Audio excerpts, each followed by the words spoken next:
After a questionable and lackluster first outing, EA Games and DICE have finally delivered a follow-up to 2015's Star Wars Battlefront with Star Wars Battlefront II. Loaded with much more content at launch than its predecessor, including a complete single-player campaign, DICE promises Star Wars Battlefront 2 will be updated with new content, such as maps, gameplay modes, and new heroes, for absolutely free. A huge change considering the backlash over the first game's $50 season pass and bare bones launch. Battlefront 2 also promised to be bigger and better in every way, allowing players to battle using characters, ships, weapons, and in iconic locations from across all three of the Star Wars eras: prequel trilogy, original trilogy, and the sequel trilogy. Can the highly anticipated game hold up to fans' expectations? Let's travel to a galaxy far, far away and take a look for ourselves.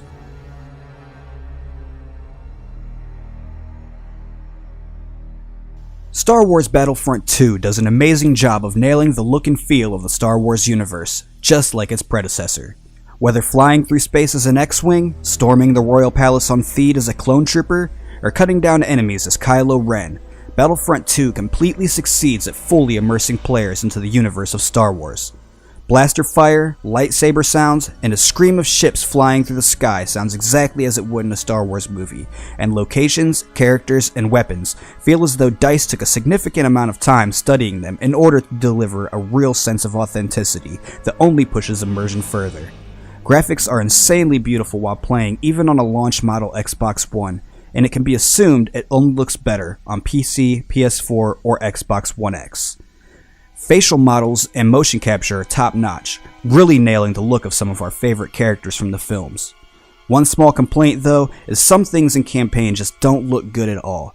Locations are stellar and add to the immersion of the game, but effects such as smoke and fire happen a lot, as this is a game about war after all. There were many times while playing the campaign that immersion was lost upon seeing plumes of smoke or flames from explosions that were highly pixelated, almost bordering on PS2 quality graphics. The fact that players are working their way through highly detailed and beautiful environments with amazing character models and then are taken back by these poor effects is indeed a bit jarring, and one would hope these issues could be fixed in a future patch or update. Unfortunately, some of the heroes' voice casting is not as stellar as one would hope, with many feeling like cheap imitations of the characters they are supposed to be. For example, Luke Skywalker looks exactly like a young Mark Hamill circa 1983's Return of the Jedi, but not quite getting his voice right can be a bit jarring as well. Also strange is that some characters can sound pretty different depending on what mode you're playing.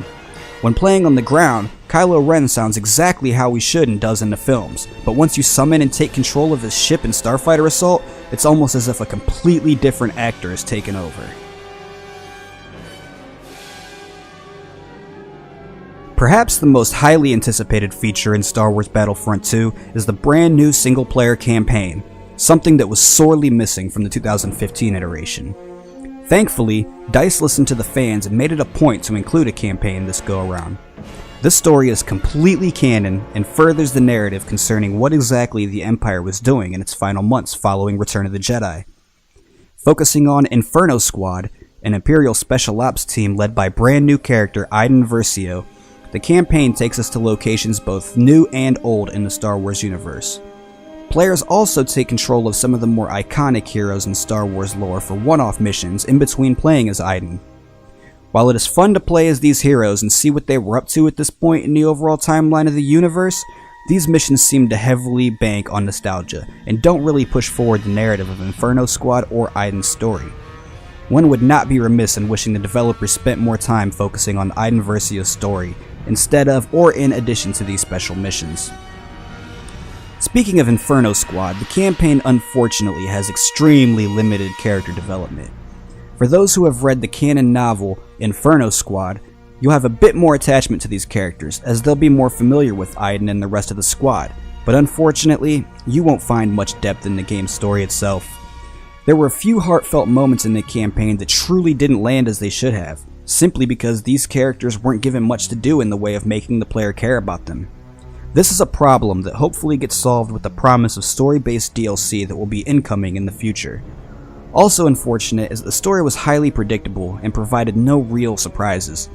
Predictable isn't necessarily bad when you care about the characters you're watching or playing as, but again, you don't get that sense with Aiden or any of her cohorts. The story also ends in a particularly strange place, a cliffhanger of sorts. But again, this is something that will most assuredly be remedied with the story DLC.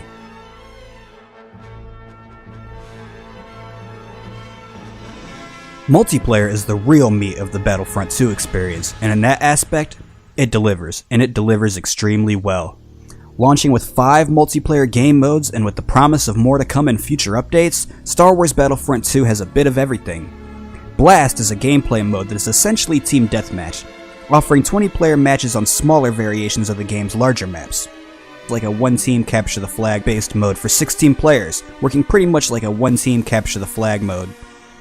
Heroes vs. Villains is also a team deathmatch sort of game, except players control iconic heroes or villains from the light side or the dark side in a fight to the finish. This gameplay type offers the most insanity and fun, as it's great to see heroes from different eras fight against each other in frantic lightsaber and blaster duels. Next is Starfighter Assault. Starfighter Assault is the mode where players take control of various starfighters of different types and either attack or defend their objective, depending on their role in the match. And finally, Galactic Assault, which is perhaps the marquee mode for Battlefront 2. Centered around unique set pieces from across the Star Wars universe and its eras, Galactic Assault pits 2 teams of 20 against each other in combat that can be both on foot and in the air. In all of these modes, except Heroes vs. Villains, players gain battle points for various things, such as kills, assists, and playing the objective.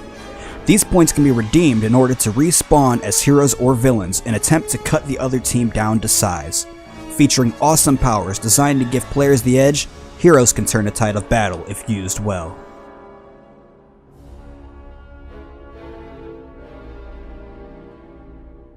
Also within the game is an arcade mode that pits players in various battle scenarios, more often than not controlling heroes.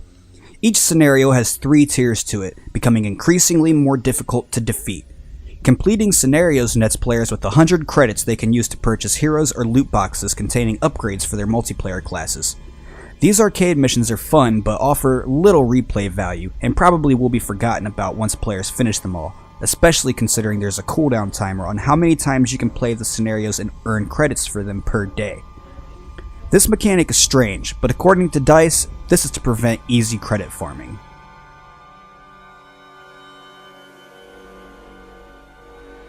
Progression is gained through experience points gained in multiplayer matches, and is also tied to the game's questionable star card system. Star cards are various upgrades that can be applied to your multiplayer classes or heroes in one of 3 progressively unlockable slots. This system can be a pain, because you can't upgrade without unlocking cards from loot boxes, so it takes a fair amount of playing and time to give yourself the edge with star cards. Also, given that you don't receive a lot of credits per multiplayer match, it can be time consuming to earn enough to even open a loot box in the first place, and even then, you're not guaranteed to get something you need.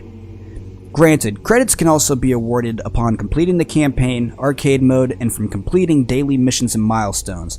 It is easy to see that credit income may come to a slow crawl once players run out of milestones and have completed campaign and arcade.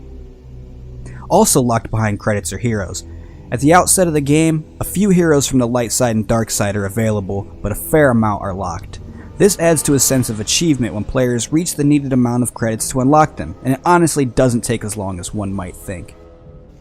At the time of this review, microtransactions for the game have been turned off completely, but are almost certainly going to be making a comeback. Microtransactions allowed players to buy loot boxes, offering what some may fear to be an unfair advantage, but more often than not, player skill will be the true deciding factor. It remains to be seen what DICE will do with microtransactions going forward, but as players gave this system an immense amount of backlash prior to launch, it's almost a given that DICE will take some time reconsidering how these are implemented.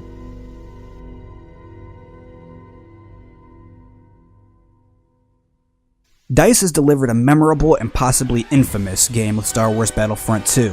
After an underwhelming yet fun campaign, a questionable progression system, and attempting to integrate an extremely unpopular microtransaction system, DICE has their work cut out for them going forward. When Battlefront 2 is doing well, it does it extremely well. From immersion and feel to exciting pulse-pounding multiplayer matches, you'll be hard-pressed to find a better Star Wars game in recent memory. With the promise of a steady stream of free updates and DLC, such as December's The Last Jedi themed offerings, it will be interesting to see where Battlefront 2 goes from here. For more on Star Wars Battlefront 2, including a more in-depth written review, be sure to visit geeksandgamers.com.